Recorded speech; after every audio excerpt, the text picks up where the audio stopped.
तिजून आनी एक वोंपार तांकां घाली. आपल्या शेतान बरें बी मोपलेले एका मनशा परी सर्गींचे राज. सगळे न्हिदलेले आसतना ताचो दुस्मान आयलो. ताणें गोवा मोदें नीर वोंपलो आनी तो गेलो.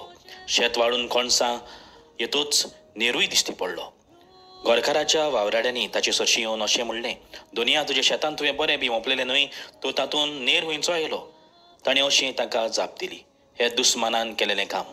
चाकरांनी ताका विचारलें, आमी वचून शेत नडलेलें तुका जाय? ताणें जबाब दिलो, नाका. नीर उमटायतना गोडेक तुमी त्या बरोबर गोंवूय उमटायशात. लुवणी हें सोद दोनी बरोबर वाडून दी आनी लूव दिता तेन्ना पयलो नीर एकठांय करून उज्याक लावचे खातीर ताची पेणकुलां बांदात. मागीर गोंव म्हज्या कोड्यान भरात म्हूण हांव लुवतेल्यांक सांगतलो. बाबण्यान देवान आमकां सगळ्यांक बरीच रचलेली, पूण वाडटा वाडटा बरे गूण आनी वायट गूण आमी आपणायता.